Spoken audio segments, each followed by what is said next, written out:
अस्सलाम वालेकुम स्टूडेंट्स। आज हम स्टार्ट करें unit number 1 classification of living things. Classification से मुराद है दर्जा बंदी। So in this unit we will learn classification of living things, introduction of main kingdoms, bacteria, algae, fungi, animals, plants, then classification and characteristics of animals, vertebrates and invertebrates, then classification and characteristics of plants, flowering plants and non-flowering plants, then classification of flowering plants, monocot and dicot plant, and the end characteristic of monocot and dicot plant.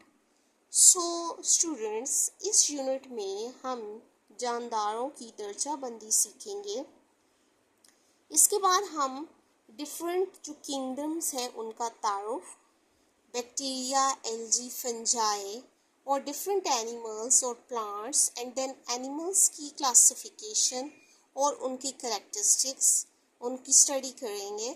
उसके बाद हम vertebrates और invertebrates, then plants जो हैं उनकी classification और उनकी characteristic के ऊपर बात करेंगे।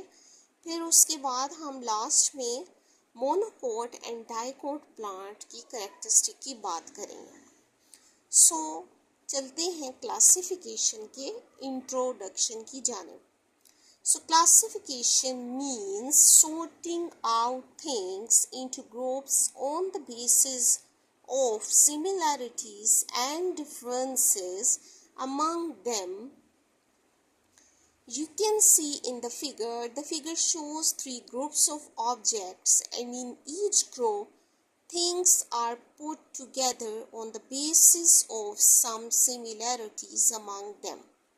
For example, all the things of group A are made of metals, the things of group B are books, and those of group C are fruits. So classification, जिसे हम दर्जाबंदी कहते हैं, इसका मतलब ये है कि जब हम चीज़ों को उनकी मुशाबियत या उनके जो डिफरेंसेस हैं, इख्तलाफ, उसकी बुनियाद पर हम उनको डिफरेंट ग्रुप्स में डिवाइड कर देते हैं, तो उसे हम क्लासिफिकेशन का नाम देते हैं। अब अगर हम इस क्लासिफिकेशन को इस फिगर से समझें तो आप देख रहे हैं कि ये जो फिगर है उसमें 3 ग्रुप्स बने हुए हैं, और उन 3 ग्रुप्स की अशिया को दिखाया गया है कि जो पहला ग्रुप है उसमें आप देखें कटलरी मौजूद हैं, जिसमें चम्मच वगैरह मौजूद हैं, चम्मच कांटे। उसके बाद हमारे पास बुक्स मौजूद हैं, एंड लास्ट में हमारे पास फ्रूट्स मौजूद हैं। अब मिसाल के तौर पर जो ग्रुप ए है उसकी तमाम अशिया आप देख रहे हैं वो मेटल से बनी हुई है, इसलिए उन सबको इकट्ठा रखा गया है। देन ग्रुप बी में देखें बुक्स रखी गई हैं, और उसमें हर तरह की बुक्स मौजूद हैं, क्योंकि वो बुक्स हैं तो इस वजह से उनको इकट्ठा रखा गया है। उसके बाद ग्रुप सी को देखें तो उसमें तमाम जो अशिया मौजूद हैं वो फ्रूट्स हैं, ठीक है, तो इसलिए उनको उन्होंने इकट्ठा रखा हुआ है। अच्छा, उसके बाद हम बात करते हैं नेक्स्ट के ऊपर। सो in the next page, in this unit we will study different groups of living things and compare their characteristics.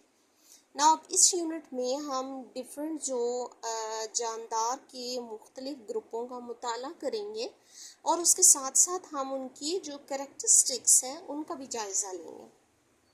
सबसे पहले हमारे पास है classification of living things. As you know that there are millions of living organism in our world. हमारी इस दुनिया में लाखों जानदार मौजूद हैं। Then scientists have grouped them. So classification of living things में there are millions of living organism in our world, and scientists have grouped them on the basis of similarity in their characteristics. हमें पता है कि दुनिया में लाखों जानदार मौजूद हैं।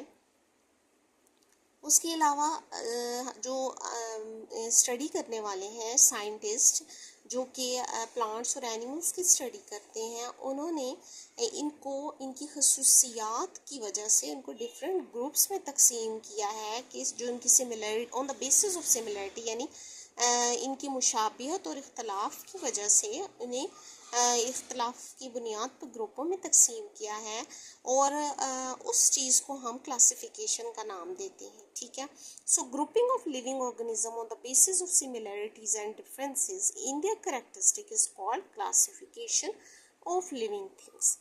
अच्छा, अब हम आते हैं क्लासिफिकेशन ऑफ लिविंग थिंग क्यों ज़रूरी है for making their study easier. इसलिए आसान बना दी गई है क्लासिफिकेशन ऑफ लिविंग थिंग्स, क्योंकि अब डिफरेंट जो सेम ग्रुप्स के एनिमल्स और प्लांट्स हैं उनको एक ही ग्रुप में रखा गया है ताकि उनको स्टडी करना आसान हो।